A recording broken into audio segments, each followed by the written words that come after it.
Time takes a toll on everyone, they say. Time is merciless, it won't wait for us to change. Time, I am stressing out, I can't figure out what to say. Oh, time, just give us time. Time, looking back on pictures, and I find it hard to see you and myself in places where we used.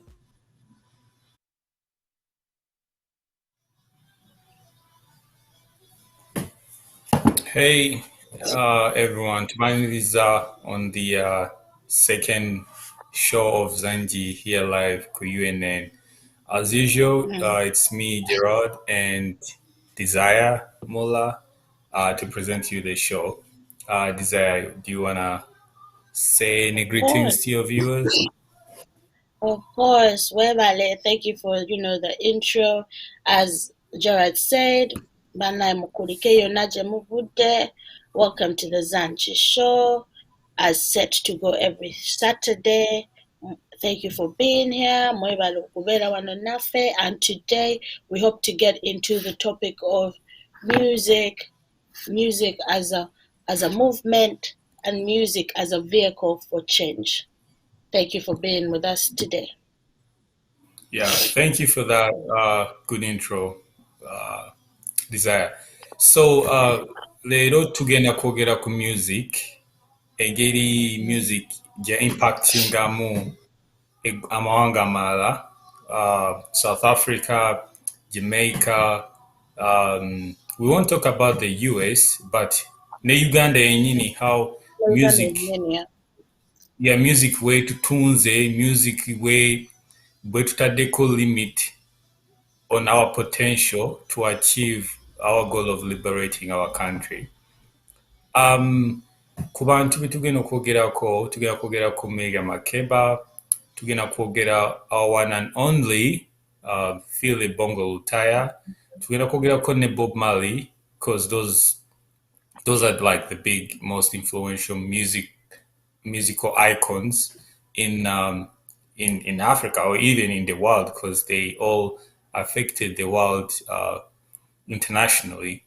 The sad thing is, the most like Philip Bongo died, but his legacy is still going on. Uh,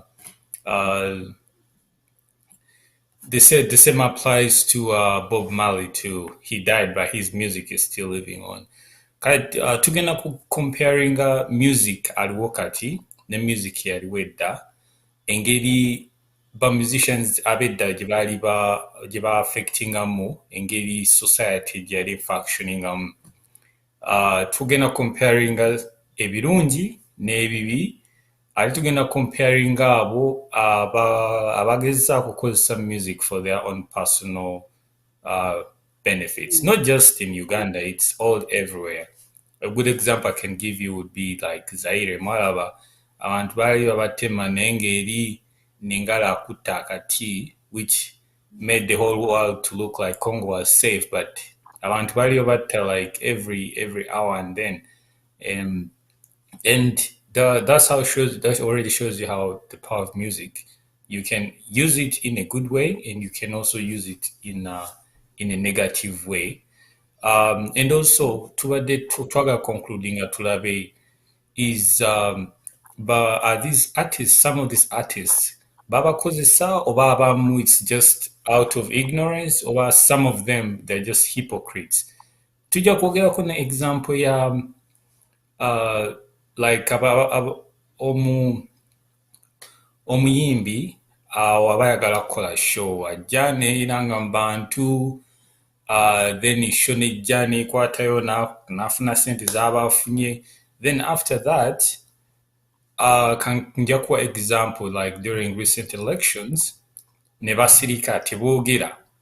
So twagala ku raising a question, should we hold them accountable for abantu be bajjamu ssente nga babonaabona, we baba babonaabona tebajja naye kati kaŋŋamba ebyelection bwe nga biwedde kati mugenda tandika okubawulira bagenda tandika okuba ebivulu olw'okuba baagala okubaggya mu ssente naye abantu baba suffering nga teri n'omu oba batini bavaayo ne babyogerako. Nja kuba ne example endala ya Kasese abantu baabatta naye teri muyimbi yenna yakola kayimba about that. Mu nsi endala abantu we bafa in such large groups. Nja ku example ya Haiti earthquake we yagenda n'ebakuba mwalaba omuyimbi Wycliffe Jean bwe yajja wamu na like almost 30 international artists ne bakola like a short song which raised a lot of money to help people who were affected by the earthquake. So naffe tukubamu ebirowoozo tugamba, is it there, should we hold them accountable for like public servants, or should we just say nabo banonya bali kweyiya bweyiya? So that's going to be the biggest question of the day, and we're going to discuss between me and Desire. So first and foremost, tugenda tandika ne Miriam Makeba, Mama Africa, the original.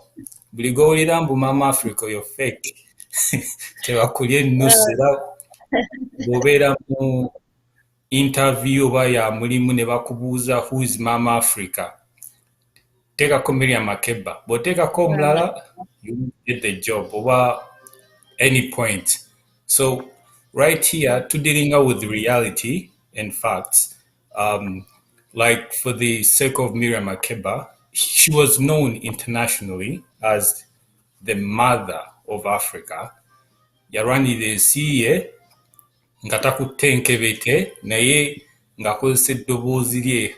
She was using her voice to pass on the strong message about the suffering of people in South Africa. Yakola kino ne kimuteeka ne mu matigga n'agenda mu exile, naye even mu exile ate n'ayongera okukola ki, okugaziwa, you know. Ate abaamugoba ne bejjusa kulwaki twamugoba, cause bwe baamugoba ate ensi yonna n'efuna attention ye all way to the United Nations, ne bamuyita ne mu some of the meetings nga yajja n'atuula ne bagamba oyo ye maama wa Africa, oyo kasita azze ebyafrika byonna tujja bibuuza ani? Tujja bibuuza oyo omukyala. And bwe yakola ekyo n'amotivating abantu bangi, because I'll give you an example, even some artists in South Africa ne batandika okuvaayo because of her. She also inspired Hollywood ne bagenda ne bakola eyo movie eya Sarafina, because we are again the US, and she was when she got in contact with Whoopi Goldberg, yoyo mukyala yali mu firimu ya Sarafina, oyo mukyala yalina dreads, oyo yali omusomesa. So bajja wamu ne bakola script ne bakola eyo movie yatunda almost the whole world. To make things even interesting, she was generally fighting for the people suffering in South Africa, but the whole of Africa was attached.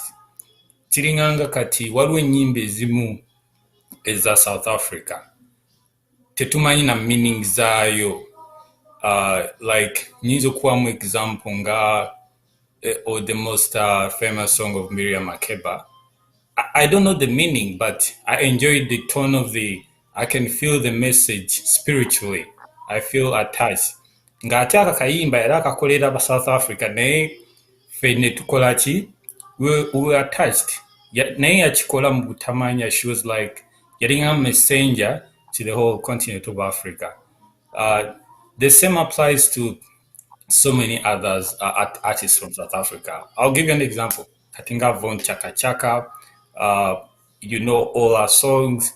Brenda Fassie, you know, you're inspiring not only the youth but to the women, and through that abakazi abamanyi nabo bagenda nga bakola ki, nga bavaayo. So she's I think up to now, her legacy is still going forward. I remember even Yajanem Uganda. Uh, I don't know what happened. Naye, because of rampant corruption and impunity and disrespect, she had to leave the country because hospitality gye yafuna ate bano ba Afghani be baleeta the 200 Afghani baafuna even more hospitality than Mama Africa, the mother of the continent of Africa. Waliwo n'amawulire agagenda gayita gagamba mbu Abaafghani abo mbu basula Entebbe resort, balina mu resort kyokka nga Abannayuganda abaddayo at the moment olina simanyi ate olina okusasula like almost like I would say £1,000. Yeah, oh yeah, mutwalo oba gwa dola oyagala kudda Uganda olina okusasula okubeera omunnansi. So simanyi how that's going to work out. Even n'abo abaagala okufuluma balina okusasula. Otegedde kati tuli mu bubble. Tetumanyi because Uganda ng'ensi eringange bayinza n'okuwambira ku kisaawe nga tolina ssente ne bakusiba n'okukusiba bagambye lwaki totosasula, something like that. So simanyi oba tutambula tudda mu bikukujju oba simanyi the government saying to ensi etambula edda mu maaso naye balabika emmotoka bagivuga mu reverse kati bo balowooza bamala marathon kumbe ate badda mabega. So anyway, Desire, what do you think about Miriam Makeba, the Mama Africa, about her legacy? Miriam Makeba's legacy lives on. Legacy ya Miriam Makeba nene nnyo, impact gye yakola yali nene nnyo, and okumuyita Mama Africa kiva ku kayimba ke yayimba nga kayimbira Africa, nga African continent gy'agamba Mama Africa. Era nga gwe kyoyogeddeko, and you said that n'ennyimba ezimu it's in kubanga Miriam Makeba was born to yali ayimba mu Kosa. Mama we yali Swazi, tata we yali Kosa. So yali ayogera ayimba mu Kosa, the click language ya South Africa. Nga n'ennyimba tetumanyi oluyimba kye lutegeera but nga kitukwatako. Yali talaba just struggle eyali mu South Africa, the struggle against apartheid and the struggle towards independence. Naye mu kaseera ako the whole African continent yali yeetaaga independence. So n'avaayo n'akuba oluyimba olwo Mama Africa ng'ayimba about the African continent ng'agicherishinga kubanga honestly, that is where we come from. The land always, tulichikuliriza is our last refuge. Jetuvaako. I don't know, Miriam Makeba, oba olabye the Sarafina movie, yali era abeera nga we kyali mu South Africa nga abaddugavu abafirika babateeka in like small, like separate households in shanties nga babateeka mu slums ezo. So we yavaayo n'ayimba ennyimba ze za impactinga si not only South Africa naye za impactinga yo struggle gye twalimu mu nsi nga Abafirika. Abafirika ab'e Uganda bagala ofuna independence neki impactinga music industry n'engeri music gy'alina otambula mbu music alina okukola ki alina okuleeta abantu together okubeera in union for kye balwanirira which is eddembe. Kyekintu ekigenze kibulawo in our era. Music takyali nnyo wakuleeta abantu kubeera innocent in the struggle kuba music yalinga omanyi bino ebintu byonna bye tuddiringa nabyo mu eno revolutionary process kuba mu revolutionary process you have to struggle ekyo kiri inevitable naye music as a component aliwo to release that pressure kubanga woba strugglinga jukira the friction mungi. There's ups, there's downs, then there's downs. When nakuzojanga you're so down. So that's the purpose music they are playing. It's that spirit. Kuba music womuwulira tosobola mukwatako. Wali okuteko ku music. naye nga you feel it w'omuwulira. You ate Yeah. gattako it's music you relate to. Omuntu kino akiyimbye nga mufirika, akiyimbira bafirika, akiyimbira bakyala bafirika. So you are lifted. So you're playing such a huge role nakozesa her music to uplift African voices. Nayenga where it became when there was a like icon like iconic status here, not only as a musician, naye as a revolutionary.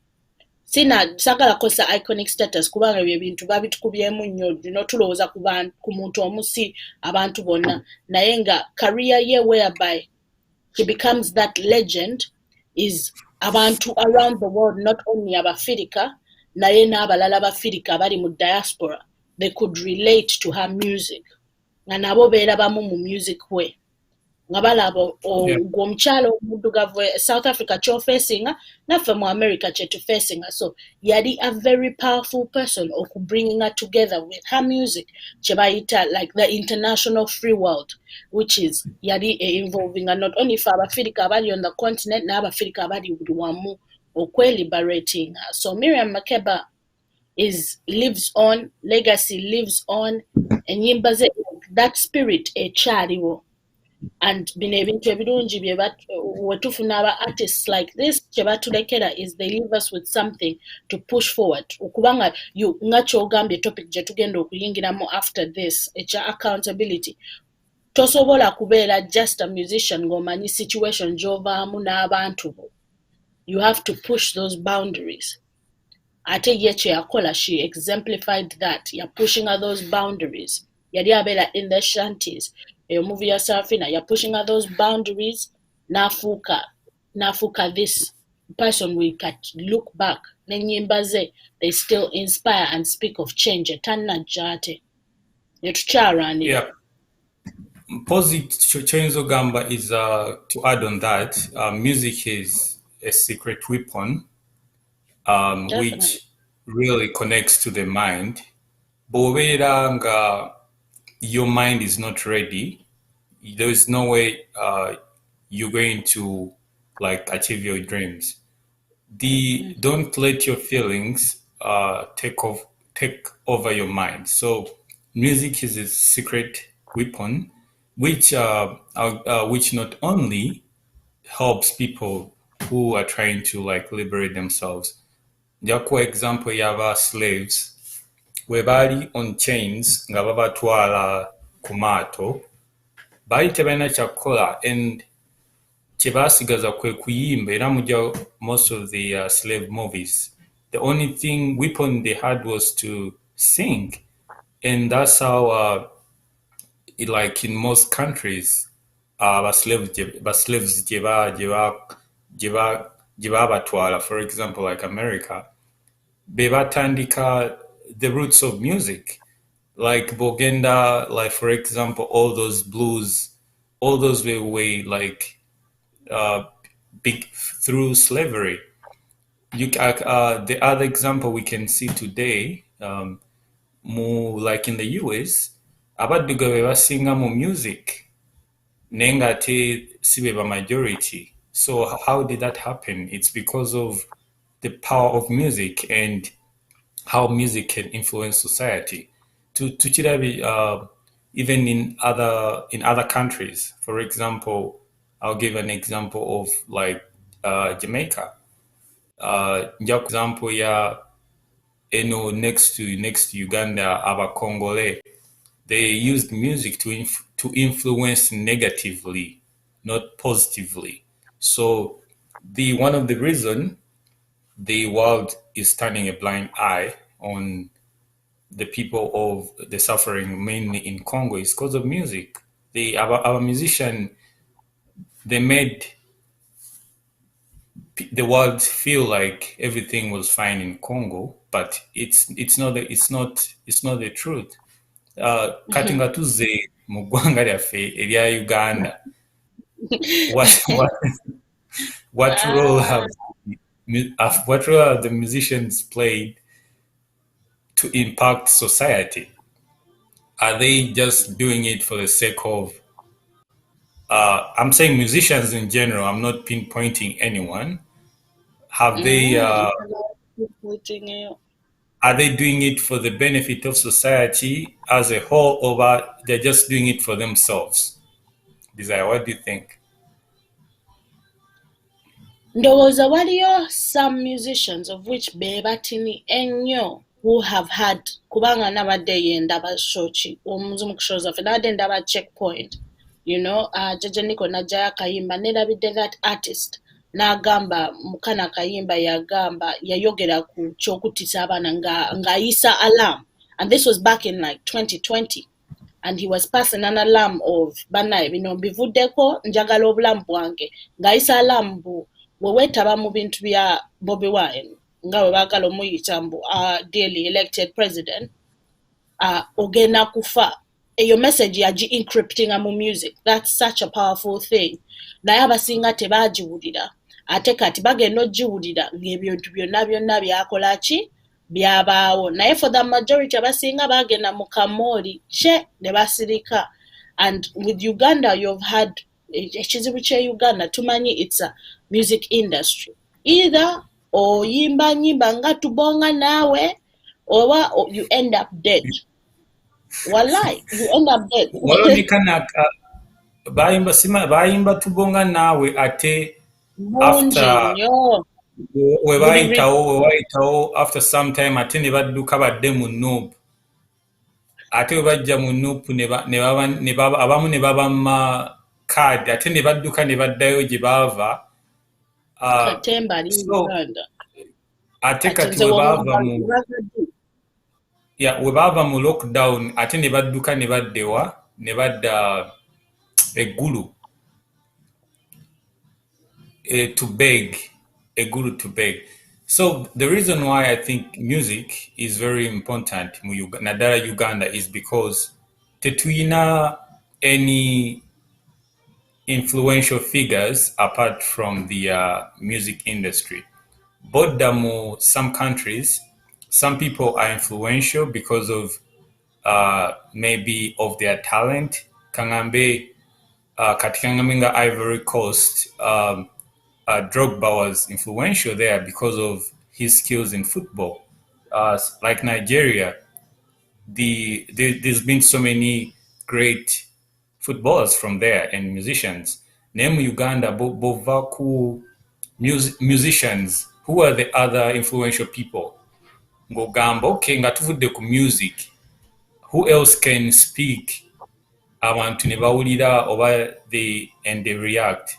Twandyogedde ku ba spiritual leaders, but bonna baabatta.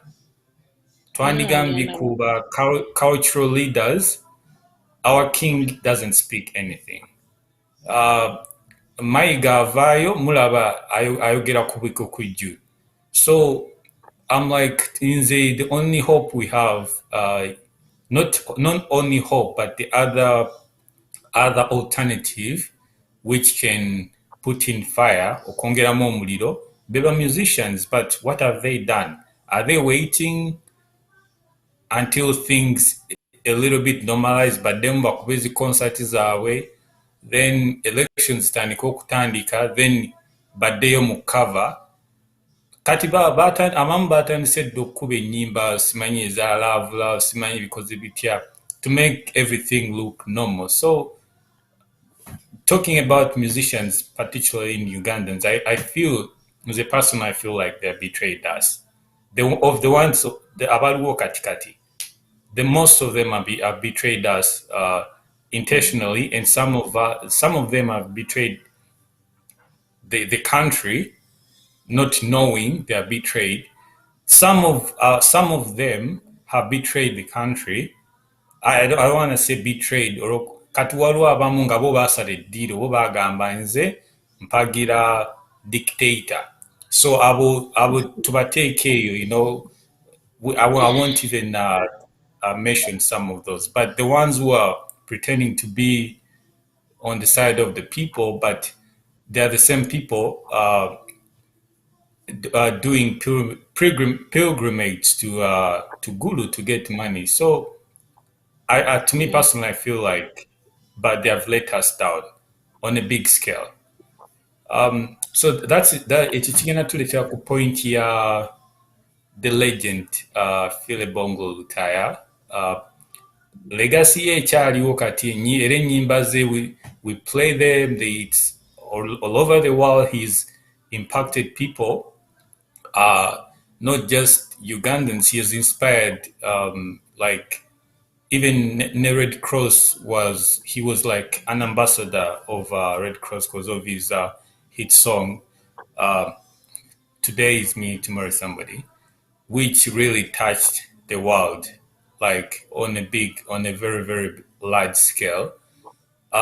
We have now some like really some good love songs which are appropriate. These are the songs zosobola okuzanya in front of your parents. Never tesitaza okugamba ate then we have now not even on the religious part of the of music now era kati teri nyimba za Christmas zisinga zize era up to within a few months tugenda tandika okubeera nga tukola ki tuzizanya eno bazanya jingle bells eno tuzanya Phil Bongo Lutaya non-stop even after Christmas Only in tusigala tukola Uganda. even after Christmas tusigala tukola ki to playing even in February we still play his songs. Even now you can play his song and still be in a good mood. So tubuza, what happened to people like him? Why don't we get more people nga bali mu such a category? We don't want to have tetwaga Uganda ebeere one hit wonder tubeere nga only have one person. In some countries nga like Kambe, South Africa, baina ba Lucky Dube, baina ba Chaka Chaka, ba Makeba, you can't even mention all of them, who impacted the world on a large scale. Bogenda in Jamaica, baina ba legend sibawe, so musi babiri. Ne kuraki mu Uganda tuyina omu yekka. Si omu yekka, but tuyinayo n'aba like Paul Kafero,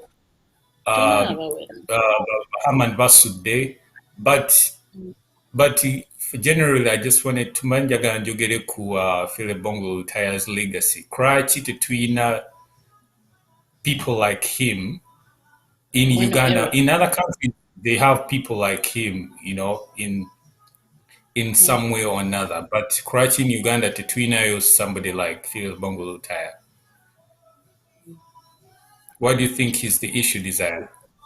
Nze ndowooza mbadde ngenda kuddamu awo because I think kino tekiri limited to Uganda naddala buli wamu kati we tugenda in terms of music agenda ashiftinga nga achanginga kati nga wootunuulira genres ezimu njagala kukozesa example genres nnyingi kati wootunuulira nga Lucky Dube ennyimba ze yayimba nga album bagiyita serious reggae business ate ng'oyo music yali to bring the masses together ng'ate yakimini nga baabimutira namu fe juzi wano twali wano ku freedom concert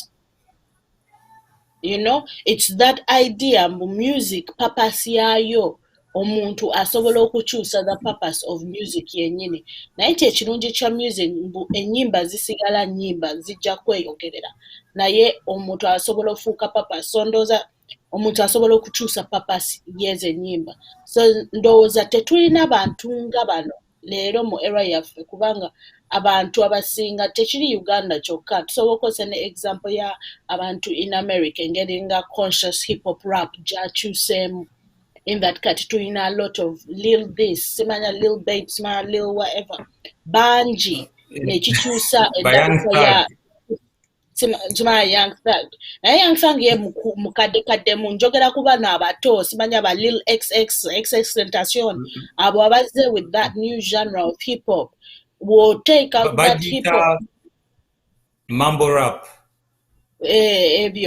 when you put that side by side with like Public Enemy from the 90s nga hip hop yakaja, from the DJs abali ba spinning nga hip hop yakaja, from what was spoken on hip hop records, even no nkatuve ku 80s eyo mbadde mu 80s into 90s, noja in the 90s no listening to like Tupac engeri gye yali organizing and no comparing it to that, music yennyini ng'akyuse kubanga omuntu papas ja naye yenjawulo eri Uganda.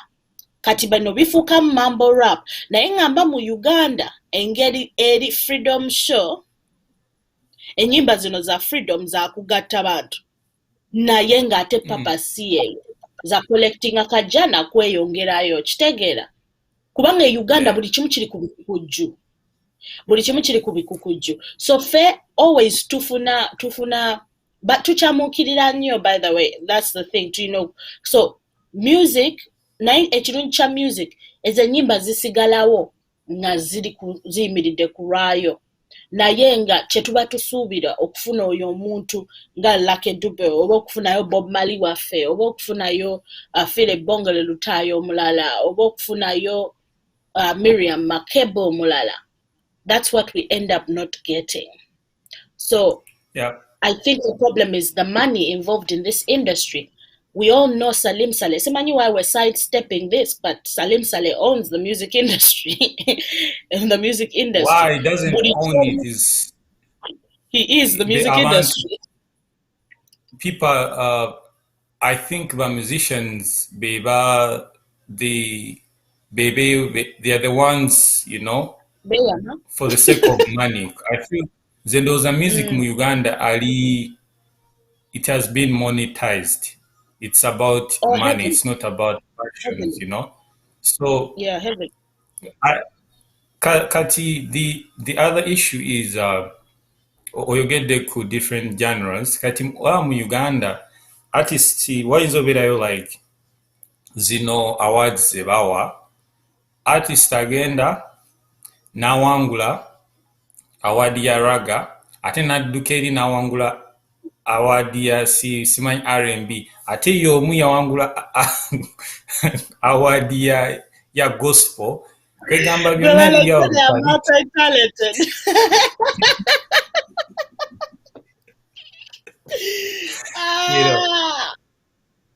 kwega it's all but I don't know, it's all mixed. People are not, people agamba okay wano walya tewalya olwaliro ayimbi wano ate nadda some of them bagamba kanyimbe reggae ate reggae tasobola kuba live music, you know, alimu auto tune, you know, alimu auto tune n'agamba nze kabaka wa reggae, omulala n'avaayo nze kabaka wa dancehall ate nkya nadda mu genre endala. So I think it's people banoonya like they're like on gigs, you know, just wano walya wano tewalya.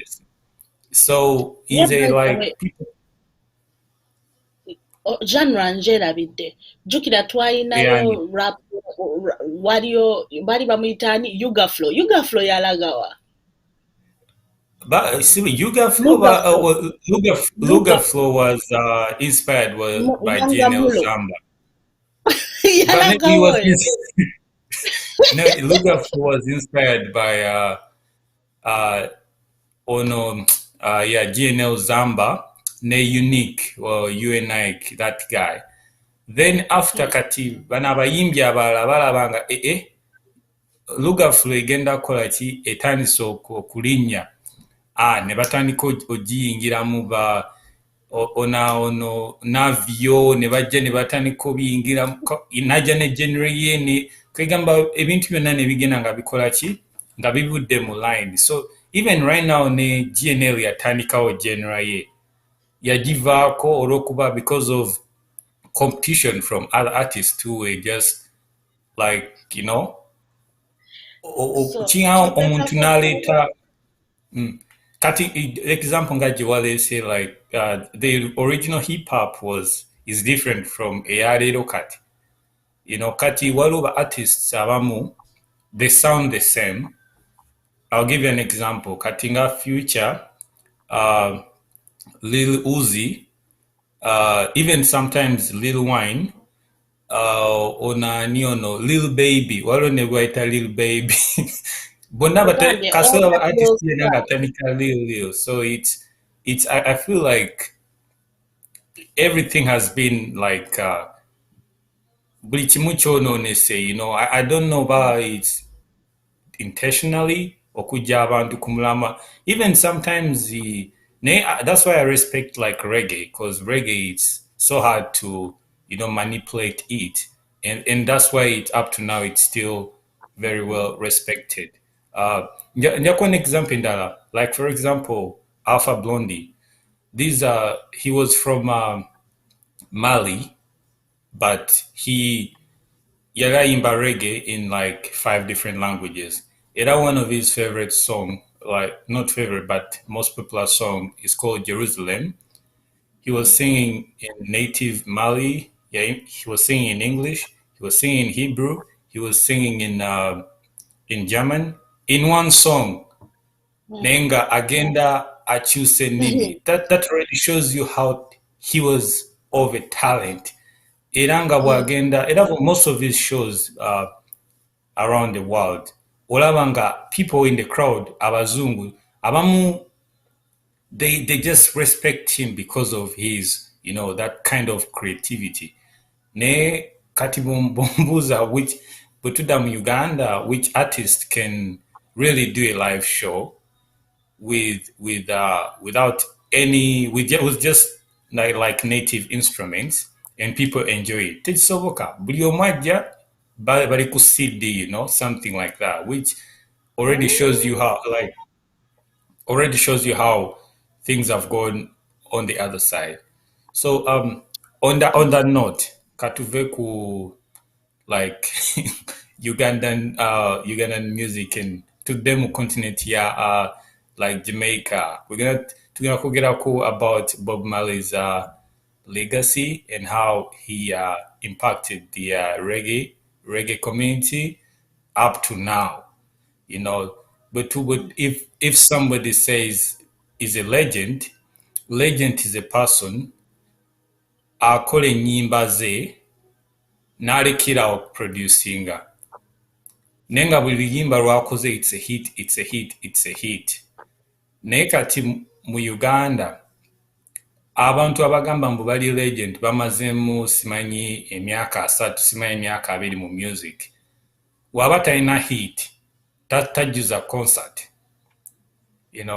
that's how you know you're a legend when Bob Lucky Dube bwe yajja mu Uganda nzijukira concert ye yali Nambole yajjula that's what you call a legend then like Bob Marley when Bob Marley actually the fun fact about Bob Marley yagenda e Bungereza on a special invitation from the Queen of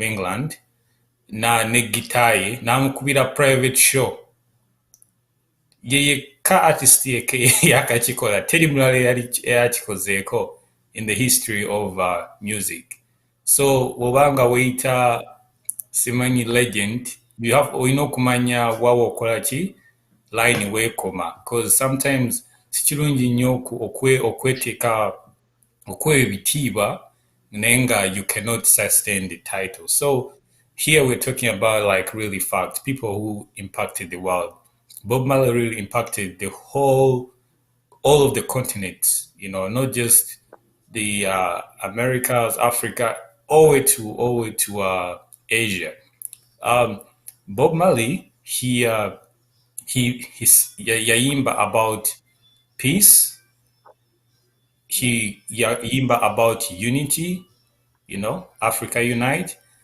yayimba about even love yayimba that song about actually yaddamu akayimba kani like a dube I am Romeo and you are my Juliet which is a good song so when we're talking about people who like really impacted the world Bob Marley we cannot forget about to talk about him all right and up to right now his sons are also trying to push on the legacy gye yateekawo okuggyako mutabani we Daniel Mali Daniel Malia. ye ali mu hip hop abazungu bagezaako okumubaliza n'ava mu reggae n'adda something kind of like hip hop. Naye the others, they're really like on track. So Desire, what do you think about the legend Bob Marley?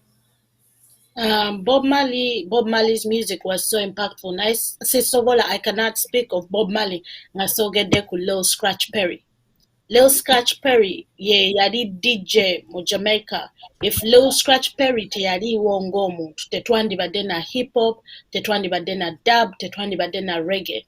Yali just normal spin DJ. Omanyi edda bo baalinanga record players.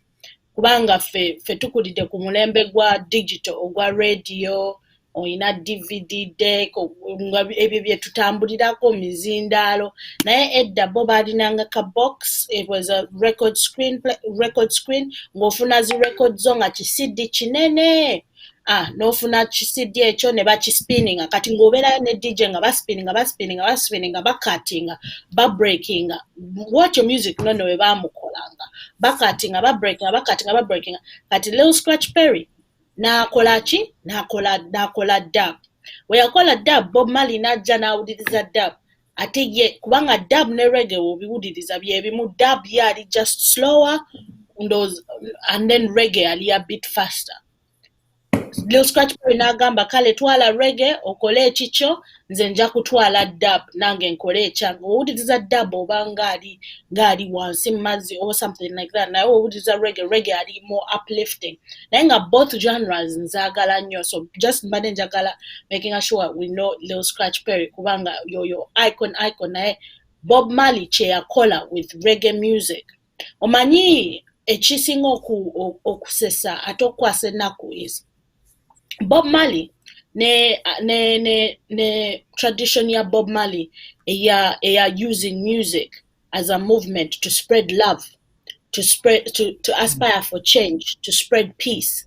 You know, they used so many times. In that, Nemu Uganda, like Firebase Anthem, Bona they use this Rastafarianism to acknowledging. Kubanga reggae music didn't come just as reggae music, it came with a tradition of Rastafarianism. In Rastafarianism, you follow certain traditions, you eat certain foods, it's a way of life, it's a spiritual existence. You spiritually exist with your music, you know, and checho Firebase Army cheyagezaako okukola ki okumeka. Naye kino ekyokugamba mbu music, Bob Marley would stand in a camera n'akugamba mbu music is the most peaceful form. It's a non-violent way to talk. Naye nga Bob Marley mwenyini mu nyimba zagamba, many people will have to die because people cannot take this anymore. Yali open to the possibilities. Teyalina open, yali advocating, and then we are spreading a peace and love, one love, let's get together, blah blah blah, byonna. Naye akugambirawo alaali mbu akugambirawo mazima n'agamba oganage mazima. Banayi tulina okwerwana, abantu bagenda kwerwanako kubanga bino ebintu bagenda bikoowa. Ate many bangi bajja kufa naye abantu tebasobola kubeera mu mbeera eno. Okitegeera olaba the contradiction. I spread, Yeah, you know, I can say. or you know, Yeah. so kyekisinga okuba so inspiring about Bob Marley. Bob Marley yali amanyi ng'ali in tune kubanga zino ennyimba wazikuba tazikuba so that, you know, afune this label ne that label. Zino ennyimba yali azikuba so that bano abantu abaali beerwanako mwaka kaseera woba mu kisenge kyo wali owuliriza reggae music oba akayimba kamu nga you're so down, you know, genre eri created to just lift and nurture your soul. Era if you tune into it, no tuning into those moments nga weewadde time away, and you listen and you take time and you listen to the lyrics behind it, the rhythm, nobeera one with that rhythm, it's a very nurturing experience. That's why bano abantu bakolanga music ekintu ekikubeezaawo in the revolution.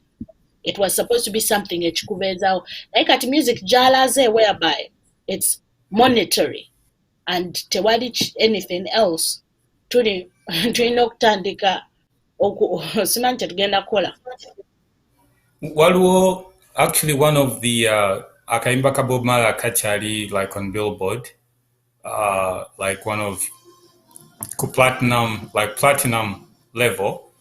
It's the Buffalo Soldier, Bacha Kazanya up to now. And the other unique thing about Bob Marley, he's a guy yali ng'ajja ku concert, waliwo concert yakola n'atuula katebe ne gita ye, teyayimba naye ng'abantu be bayimba ennyimba ze. So abantu paid to see him, but actually they paid to sing to him. That's how good he was. Kati awo ndowooza mu musician kati nga Kabako.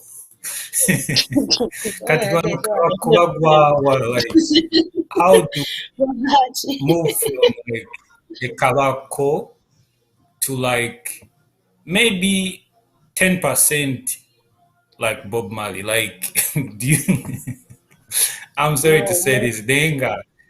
He's a good example because how can somebody like Kabako inspire, or not only just Kabako, but like, because musicians baja kadi babaveo, the young generation who want to be like Bob Marley, like, what do you think they should do to because there's so many like talents down there and they want to be like him, whereas abalabagalo kubera like Bobby Wine, like, but how can we how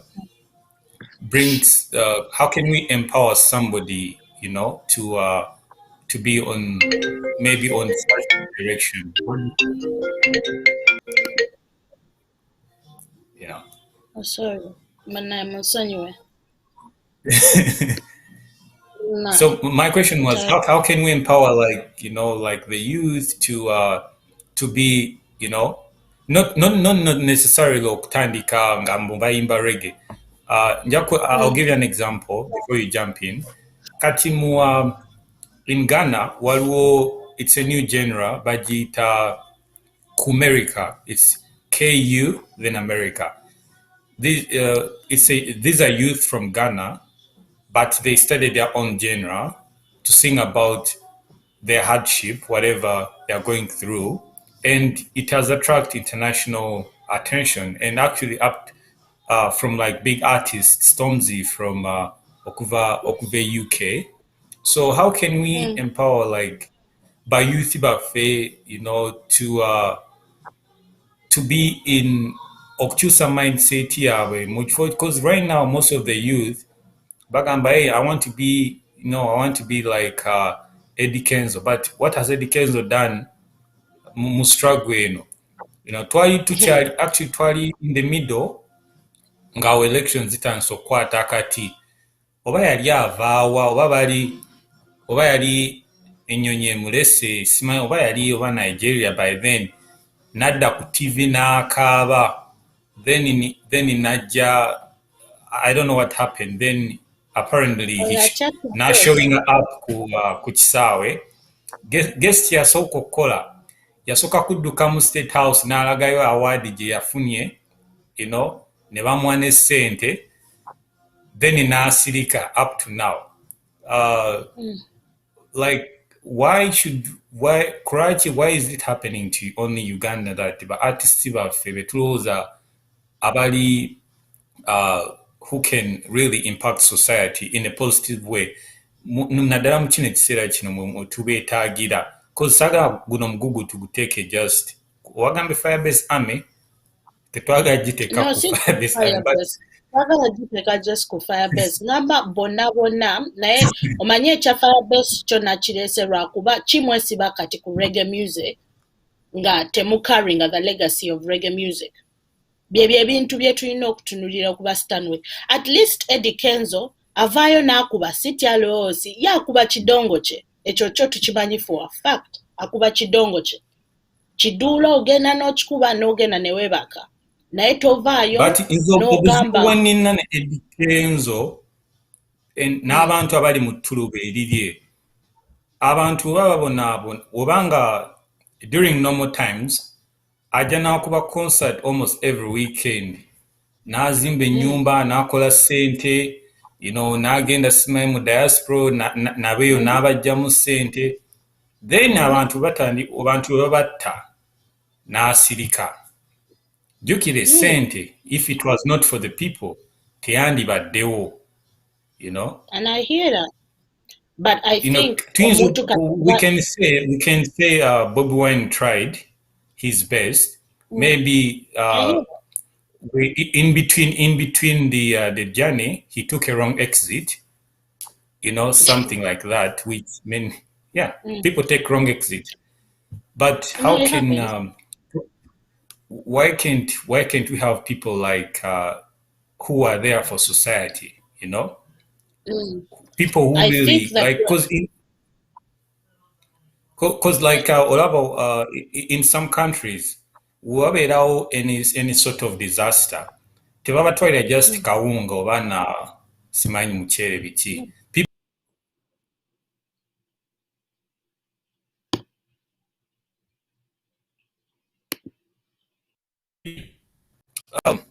we had a famous guy from Haiti, I forgot his name, Wycliffe Jean. Yagenda n'akunga ba other big artists ne bajja ne bakuŋŋaanya almost $1 billion okuyamba abantu ba Haiti. Era that's what they are trying to do right now because baba earthquake yazeemu ne floods hurricane yazeemu naye lwaki mu Uganda abantu babonaabona bamusicians bajja wamu they unite and do a cause for the people bebajjamu ssente. So that's my main issue with all artists abali mu Uganda abeefuula mbu baagale they baagala ensi yaabwe. Why are they being hypocritical? Kankudemu, I think my grievances teziri just with mbu fire base. No, there's so many artists monseno. Eno question ngena jiddamu full circle. Lwaki nze kati artist nga Eddie Kenzo nze simuteekako nnyo ssira n'amaanyi. So ngena kosa example ya Beyonce ne Jay-Z. Bayingira no industry nga bagamba mbu bagenda ku representing abaddugavu n'abafirika kye ba representing kye baliwo kye bakolerera era bagenda ku building a society. Jay-Z mu nnyimba ze zonna aba rapping nga agamba fena tumanyi ngaba how the Jews did it mu black community tulina okukola okweyamba naye sente meka ze bakola ze batuukako nga African Americans babatta enkya n'eggulo in America nga basirise che. So nze abo bebanyiza abo bebanyiza abantu abavaayo ne bagamba tugenda bayimbira tubafaako tuliwo ku lwammwe kati nze Eddie Kenzo ali mu kaliba y'aba Lil Baby bano abavaayo just ekikyamulo kubanga abo bavaayo with the clear message fe tuli wano okukola ssente owaye mbadde nnyonya 10 music alimu 10 nange nnyonya 10 if you want to have a good time jangu ku concert yange tulye munywe mu having a good time mudeye wammwe naye miranga wegikuba temunsuubira siba promises ekyo naye bano abavaayo ne bagamba nze nyimbira mmwe nyimbira ffe njagala obulamu bwaffe bukyuke njagala kubanga nabo mbanenya ba Eddie Kenzo kubanga kyoyogedde ssente bazikola mu muntu wa bulijjo sente ze bajjamu bazikola mu muntu wa bulijjo naye nze ng'omuntu I don't expect a lot from them because life is about expectations or measuring who you expect from and who you don't expect from kati omuntu avuddeyo n'agamba nyimbira mmwe nyimbira kino nyimbira those things okuinvestinga gwe olaze that dedication mbo oyimbira ate it's not just mu firebase no it's generally in the globe in African music banja abafuddeyo ne bagamba tuyimbira mmwe za representing amwe kati nga Beyonce mbu was a figure to represent African women black women all over the world naye nga Beyonce turn representing her when she's putting on blood diamond necklace which signifies a lot of exploitation y'abaddugavu that's why I couldn't representing her like that. So ebyo ebintu biri ku happening worldwide where music has become so monetized ntino ekintu olaba Wycliffe Jean oba collecting a cent emyaka egyo gyonna kiringa kati kankozese example ya Econ. Abantu bakyalinda Econ building Econ City Java olaba Katema ali mu music these days. Ate waliwo article yayiseewo mbu oba ettaka lyagula ate liriko enkaayana oba something like that. You know, it's banabantu, it's become a popularity contest. Music takyali bantu bat naye sagalaga music takyali kyali kubanga music, that's what makes music so powerful. Ndoza abantu abali mu music belabidde the power of music kubanga we've talked about it literally. Omanye ekintu kye basooka okugoba when they started webatandika okutwala abafirika into babuyita batya obuddu. Ekintu kye basooka okugoba kaddala abali ku plantation yali ngoma. Omuzungu yajja Africa n'alaba engoma n'agitya. Ne ba missionaries we bajja kye basooka okugoba yali ngoma. No, vakunono ngamba like the physical stuff bye babani ne bagamba they are demonic. Zali ngoma instruments zaffe ze tukozesa tetulina okujjukira is fenga abafirika. Part of ennono yaffe is a rhythm. Obulamu bwaffe bwalinga ku a rhythm. Bwali bumatchinga a energetic wave. Your rhythm yali mu energetic wave. So wofuna music like reggae, that's a rhythm of African being. Wofuna music like the blues, your rhythm. That's why olaba wabuziza nga tetandika. Why is it in America most of the music are popular or famous, or in the evolution of African American music tulina mbaddugavu kubanga eyo rhythm teyabaleka teyabavaako zo rhythm tuziina ku mubiri gyaffe mu myoyo gyaffe. That's why basobola creating the blues, jazz, and genres zonna ezakabye mu America tumanyi zivudde mbaddugavu. Rock oyo omanyi ekisinga okumala okundeeta ennaku olaba bino byonna bibaddewo kati some people will be like, why are you guys talking about music? One, after some time, abantu bennyini be baakuba emiggo during elections beebamu abagenda okugenda mu concerts basasule ssente eri bano abantu bekola ki betwogerako. Boycott. Beebamu they're going to bagenda kwerabira emiggo abamu bakyalina scars bajja kugenda basupporting the same people using them. This is where I get so much confused. Kati my point to that is abantu what should the people do eri bano to such people? Should they boycott? Juki abanayuganda baagala nnyo omuziki obawulira simanyi balina boat cruise oba eriwa nze tebampita naye abantu basiiba mu zi boat cruise. Ani agenda ogenda mu boat cruise gwe balinnyako okutuuka kalulu ako muntu ki owawansi agenda ogenda bagenda kunvuma kati babeera mu zi birthday. Bagenda kunvuma kati totya babeera mu zi birthday. So my main issue with that is people are still going to go back and support these people. That's the sad story. Yeah.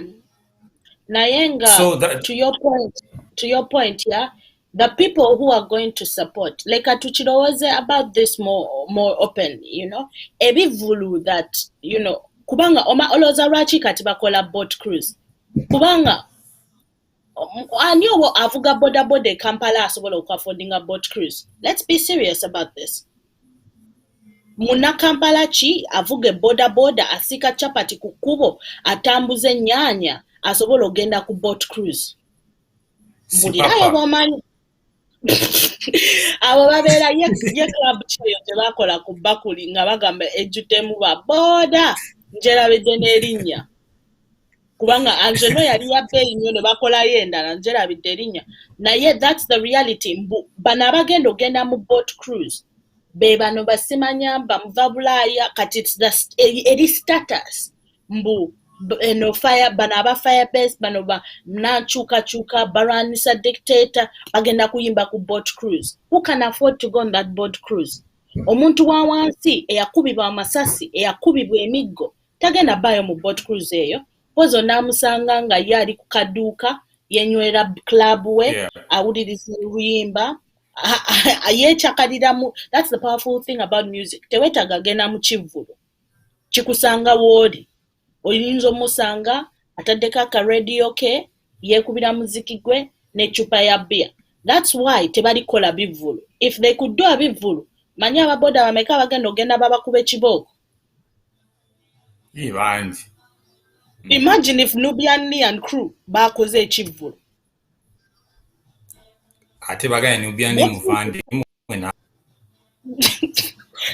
Neta sigamba yali muvandi mwe kati akuba sho musajja wattu.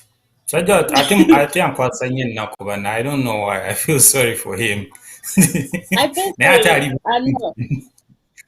ali bulungi omusajja wattu bamusiba. Ali ku bbeeyiri atambula buli wamu. Ajja kuba bulungi naye nze kyeŋŋamba is abannayuganda tuve mu kwesiruwaza. It's like tombuuziza wa gye bamusibira. Wajje bamusibira kati gwe bakusibira ku Serena okumala emyezi 6 oba naye obaaki ate bbeere ekuleme ebigambo byange. bali kubuuza oba waliyo ate bagambe Serena wabeerayo twabeerayo njiibwa si bantu. Bino ebintu bye Uganda kyokka with today's show njagala kukowoola any artist if you're still out there nga you believe not that you believe music ogiyingira for a purpose and you are nga you want to still serve that purpose ate ng'oyagala abantu kubanga this is about abantu kino ekintu. That's why tujjukira legends like Lucky Dube. That's why tujjukira legends like Bob Marley. That's why tujjukira ba Miriam Makeba. That's why Philip Bongole retired important.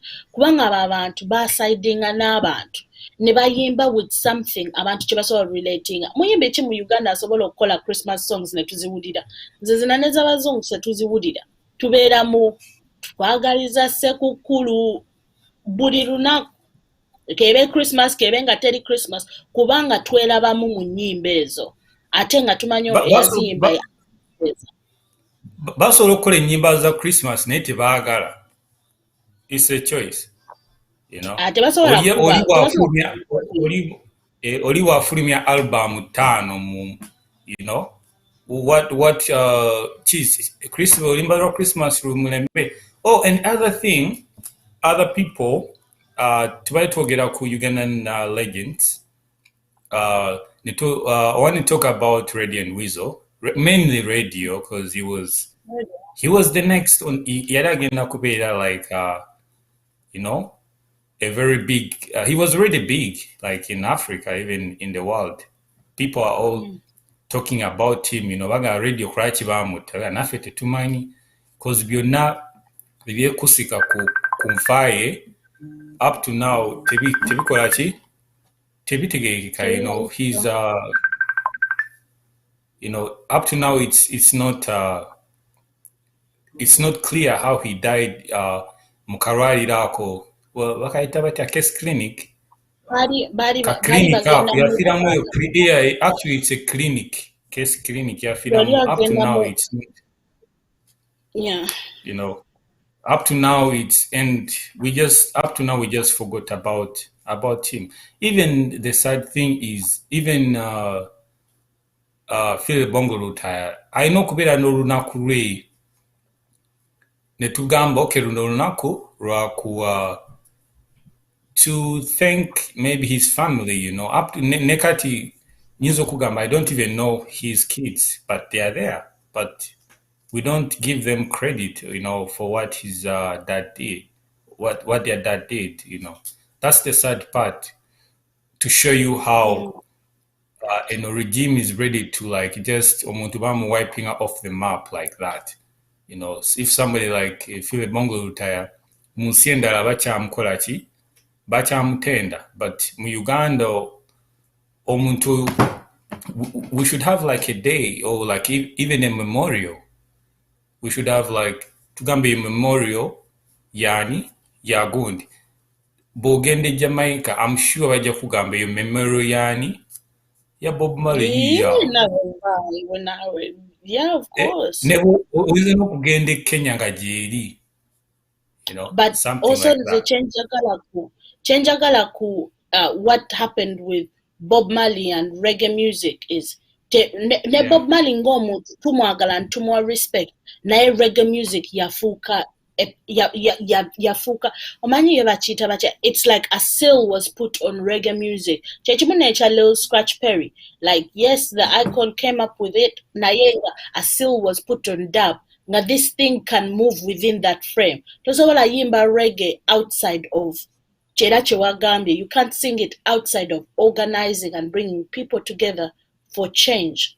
Oba toyimba reggae oba ogenze mu dance hall oba oyagala wemula. yeah, Naye if it's reggae music, it has to be within that kyengamba mbu music is a rhythm. It is a yeah, rhythm that's intertwined with our spirit, body, minds, and soul. So we need to be yeah. mindful. Oh, okay, yeah. I can still hear you.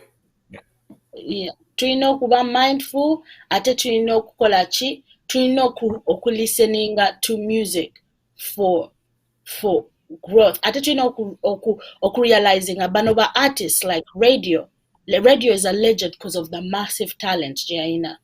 Yali awandika ennyimba zaabwe, yali muyimbi musufu, ate we yafa mu ngeri gye tutamanya ng'Abannayuganda, it was brushed under the rug. So twebuuze nnyo ebibuuzo, lwaki artists like this bali taken away from us so quickly like that, and lwaki industry ye Uganda ya music eri on a sink boat. So kwewala abayimbi bonna abaagala the other enkyukakyuka. thing, the other thing bano abantu bajjawo omuntu and then never trying to replacing her with somebody who's going to be Ng'olabira on ddala their side. fakes. Ky'oba buli muyimbi yenna agezaako okuyimba nga radio munyampi, like munyampi so mubamanyi musoogenda ne mubanoonya, like all of those who are trying to use this style bonna banyampi. So I think it's nga bw'ogambye oyo Salim Saleh era alabika ki, era Salim Saleh alabika ali ki, alina omukono mu music, all the most influential musicians have been trashed. Like I'll give you an example. Katinga Chameleon is no actually relevant. The way he used to be, like when did he start? Was it 30 years ago? Simani, like No, it 20 wasn't years 30 ago. years ago now. Yetandikira mu era yaffe with Jamila and Nalia. Oh, watandika na Chipepeo. Sijukira. Yes, something like that. But relevancy, era bwe yatandika simanyi babonga naye, that's when he started to okukkirira ku on a hill. So I want like people to know how important the music is. Actually, to give you an example, the Bobby Wine is where he is because of music. It's era singa yali si muyimbi, it would be a little bit hard for him to be where he is right now if he wasn't for music. We wouldn't have Ani gathered the omulala mass gwe that impact. Engeri yeah. gye twakungaana ffenna ffenna. So this is gonna conclude the message that mu Uganda the most influential people betweenawo bokka, they are only musicians. So they should really do something to. They don't tebalina kugenda mu nsiko simanyi barwane. They can just do this through songs. As simple as that. You can inspire generations and generations through songs. You can inspire like a revolution through songs. Like actually, Teddy Revolution naddala ng'erimu like okwenunula naddala kw'abaddugavu nga terimu music around it's all around the world. Buli revolution ebeeramu ne tune, ebeera ne rhythm, people rhyme to the rhythm to a certain cause. So bw'obeera eyo nga you think you can, you want to be a musician or something like that, know where the right, know what the right thing to do, and that's to inspire the people. And once you win people, because winning people's heart, you will like reach your dreams. Naye most musicians kati abaagala okujja simanyi babafana bonna olaba the way they came, and that's how the way they are going to go. Era bajjiramu eryo ettulu basimanyi oba nyeenya babanyenya biki. Then yeah, it's already tells even, yeah, like people like Young Mulo, so eno ja concluding a message yange era ba musicians batunze eggwanga era bw'olaba omuyimbi yenna nga bwe tugamba obulaba politician dduka, temugenda mu zi concert zaabwe, you can still listen to other artists from Nigeria, something like that, until abayimbi be Uganda beevuddemu. Bano abantu we banaatandika okubeera nga tebalina ssente, that's when they will wake up, temwerabira, musigaze mubeere n'obusungu bwammwe, era nti ekinnuma ennyo bagenda kuddayo, simanyi waliwo zi carnival, simanyi ezibeereyo Entebbe bagita batyeyo osobola okukkiriza gavumenti yegisponsoringa. So ebyo bwe baagala, era wait within a few weeks bagenda tandika, and boom, people are going to forget about about their country nga bazze mu kukolaki just mu byamasanyu, era bakati batandise. Tosobola kuŋŋamba ogenda ku boat cruise kukola kusaba, sigirabangako nga bavuga tugende nga bagenda okay, tugende ku lusozi gundi tusabire eggwanga.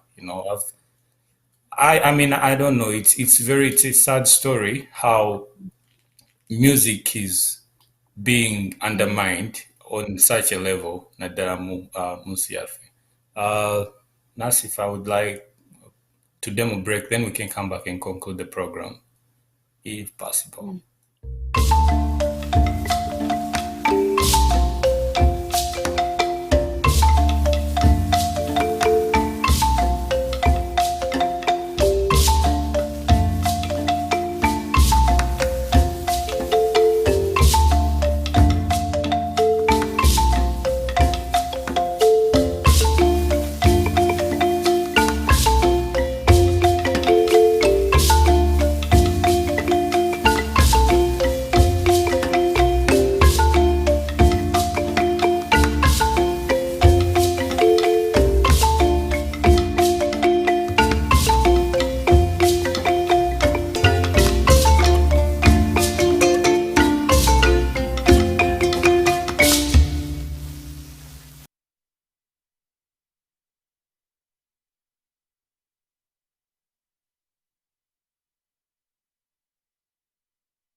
Looking back on pictures, and I find it hard to see you and myself in places where we used.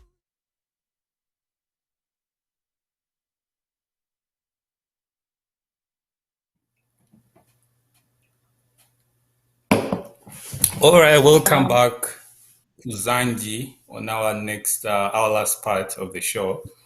And ongenda gitandika with a little bit of some inspiration quotes eri abo abatuweza. Waliwo olugero ngenda kwogera mu luzungu then luddemu ki olulimi lwaffe lumanyi. Yeah, abantu baagala engero because these are No, nange nfunza nzaagala okubasomera lubadde akatabo kalambo. Yeah. ate akatabo luba lugero. So a lion raised in captivity doesn't know its potential. That's it. Kitegeeza empologoma bwe bagikuliza naddala banga eri waka nga tekulidde mu wilderness eba temanyi okweyigira, eba temanyi busobozi bwayo. Kyekimu omuntu ayinza okujja n'akusomesa. That's why education curriculum ziri different okwetoola ensi yonna.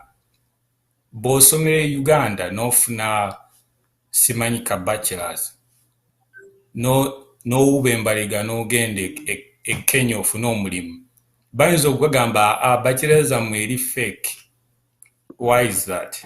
It's because wali mpologoma wakulira mu Ugandan education system ne limiting kati bo bali bagamba education yakulimitinga tewatuuka potential yo, naye gwe ng'olowooza ki your own potential, like kugamba kwaki they don't recognize my degree. So the moral of the story is gwe kennyini olina okwezuula otegere potential yo, tokkiriza muntu yenna akuteekeko akuwe level. Olina okwewa level yo, era that's how osobola okumanya okwongera okumanya. Njagala ofuuke eyo empologoma eyakulira mu wilderness ng'osobola okweyigga. Tosigala ku muntu omu akuwe hope because tomanya kigendererwa kye. Bangi balina hope naye njagala gwe kennyini weerondere ki oyo omuntu akuwa hope. It's the same nga wano ku UNN. Tukuwa amagezi, tukuwa information, then gwe kennyini weesalawo. Naye tetujjawo ne tukugamba kola kino. No, it's up to you. And that's how we come here to open your brains. The next point. When God wakes you up in the morning, it's a sign He's not done with you. Katonda bw'akuzuukusa buli kumakya kitegeeza tanaba kumala naawe. So okyalina another chance okutuuka ku your dreams. Olunaku Katonda w'olyebaka n'otazuukuka, that's when Katonda walibeera nga ebyo biba bikoze eki biwedde. So buli bw'ozuuka buli kumakya manya okyalina chance okweprovinga buli kimu ekiba kigoyinzi wrong.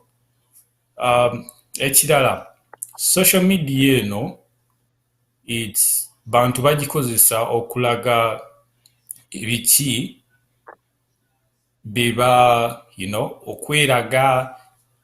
Gundi simanyi agenze Istanbul, ateeka ku social media, bateekako birungi byokka naye tebateekako bibi.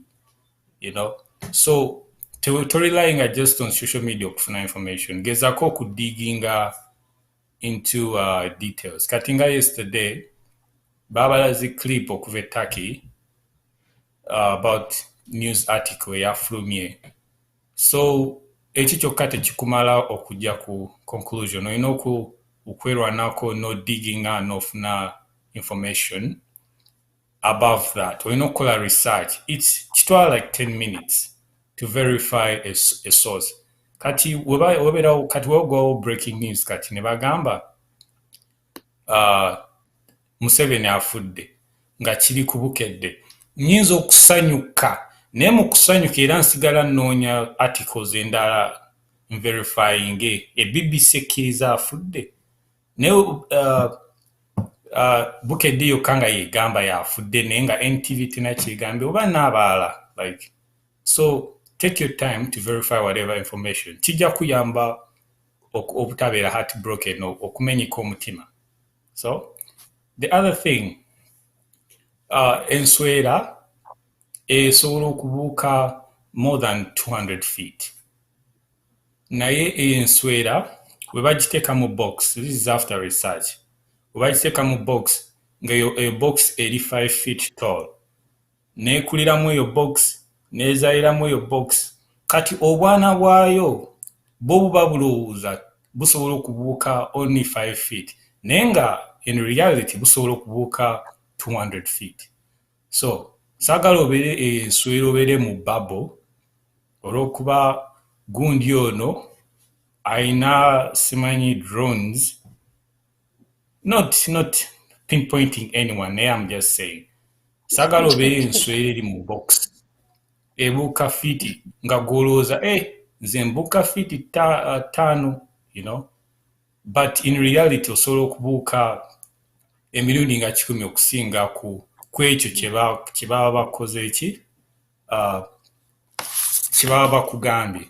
Ate n'ekirala, don't let your feelings take over your mind, because obwongo bwo bwe busalawo ki ky'osobola okubeera, you know. Up to now studies egamba mbu we only know about 10% of our brain, because tetumanyi, because jukira ostudying obwongo ate ng'okozesa obwongo, so obwongo bwennyini bwe bukugamba ekyokola kati bwe busalawo. Ate the other funny thing about obwongo bwaffe, naturally baatuzaala nga tusobola okukozesa 20% of our brain, but bw'obeera bw'otraining obwongo bwo okukozesa obwongo bwo mu buli kimu, osobola okukozesa the other maybe 5% of your brain. You cannot use 100% of your brain, because otherwise you can even die. But so gaziya obwongo bwo through research, tobeereyo enswera eyakulira mu box, ate tobeereyo empologoba gye baakuliza waka. So I want you to be that lion in the wilderness.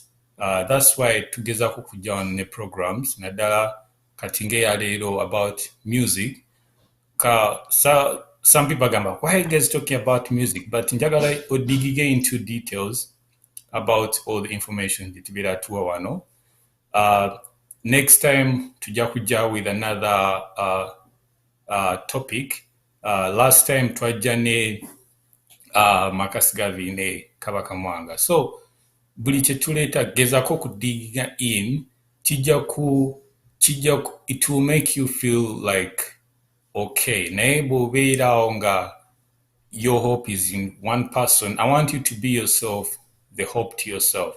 If you don't have hope, you're hopeless, you know. So I don't want somebody to give you nothing and they take something from you. So this bebano bani abayimbi betwogerako, they give you nothing and they take something, you know. I don't want that kind of I don't want you to be that kind of person. So njagala obeere ng'oli critical thinker in everything you do, ng'omuntu don't be afraid to say no, you know. Tesagala obeere yes. Ajja genda yes. Oh, tujja kulayira, you know. yes. Njagala obeere how batya temwabyogera tujja kulayira. Njagala otule mu katebe k'obwoti ogambe mbuulira batya, you know. Question and answer, Socratic approach. The one of the most famous philosopher, question and answer. We can even talk about maybe Socrates next time, because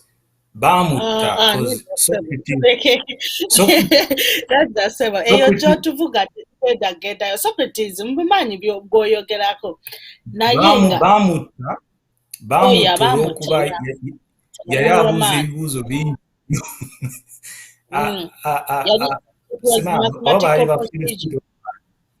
Nagamba naye kano akasajja akeefuula akamanyi ennyo, you know, yali alina engeri gy'abuliramu okumanya n'okutegeera. Kati ne bajja ne bamubuuza gwani, kati nga naye ababuuza mu bibuuzo bamuddemu kati ne bibasobera ne bagamba n'omanyi ono agenda kuzukusa abantu cause buli muntu bw'atandika okulowooza nga ye tuba tujja kuluzinga ki authority. Kati Socrates we baamutta ate Aristo gwe yagroominga yali student we ate n'ayingiramu. Ate Aristo olw'okuba yali afunye amagezi ga Socrates n'adduka okuva e Greece, Athens, gye baali bagenda omutta n'agenda eyo ekigambo n'akitambuliza eyo. Kye kimu ne Miriam Makeba yalina cause olw'okuba yalina okumanya n'okutegeera, yategeera bagenda mukola ki, bagenda kumutta n'atema, n'agenda n'atambuza legacy ye. So njagala you guys mulowooze on your own, mukole research, ate temutya kukola ki, kubuuza ebibuuzo. Bw'obeera mu kibiina omusomesa n'abawa notes n'abo babuuza mwina kye mutegedde n'ogamba ate nze mukola ki mubuuzo, ate n'aleeta ebibuuzo n'ogwa n'ogamba ate bino saabitegedde, ajja kugamba nakubuuzizza olina ekibuuzo kyonna temwanzizeemu ate kati mugudde. Kati era nze singa nze Bobi Wine era nsobola okujja ne bagamba bwe nabagamba kino mwambuuza ebibuuzo byonna tetwakubuuza twali tukutya ate kati muŋŋamba ki, so njagala mubeere nga you guys mwe kennyini musobola okukola ki, think for yourselves, don't have false hope into somebody, tokkiriza muntu mulala okulowooleza, njagala obeere nga actually nga g'obalowoozeza, so Desire, is there any words of wisdom you want to give to our viewers? No, as we conclude, natumaliriza today's show is tulina okujjukira the power of music and kyekitegeeza for music for fair. Era ng'Abafirika abakyali mu struggle, abakyanoonya eddembe, tukyanoonya engeri y'okwefugamu, tukyanoonya just human dignity n'okubeerawo ng'abantu, just that human dignity tukyaginoonya. Tulina okujjukira the power that music, kuba music yatuwanga power, because music is what reproducing that wavelength gye tubadde twogerako, which makes us spontaneous. So njagala muddeyo leero buli omu w'oba ozzeeyo tandika okulonda music ki, beera very conscious and mindful of engeri music how you feel ng'omuwuliriza, kubanga if you get, nze kyensinga okukola mba ne playlists for different things. So ezo wenzirayo to those playlists unempuliriza music oyo andeeta to that place again, obanga reliving her through music, through that rhythm, akuleeta ne wobanga ennaku ekuluma otya nengana nempuliriza Stank and Sweet Rock Chronics, mba mpulira obulamu buddawo. So mugende munyonye ennyimba ezigenda okukola ki, ennyimba oba abantu oba just ebintu. Kati ng'olwolima nduwuliriza just to be grateful mbu nga Gerard wagambye nazuukuse ndi mulamu, ennaku ne weba nnyingi tusobola okweyongerayo, abamu it's gospel, abamu it's waliwo n'abamu nga mataale ge gabazaamu amaanyi, mugende muwulirize something ekibaza on that, ekibakola spiritually strong, kubanga nga tulwana zino entalo zonna ne mu spiritual warfare nga tusaba weetaaga bino ebintu, they are supplement catalysts that help revive our soul, kubanga souls zaffe ze twagala zibe alert, zibe in tune, zijjukire the cause, tuleme kuva ku mulamwa. So engeri y'okutraininga your soul and spirit is also through music. Ate selected music gwe akuteeka at a certain energy level. So nze mpuliriza music anteeka within a certain energy level, ne manya mbu kati ebalanga meditation, mukozesanga meditation.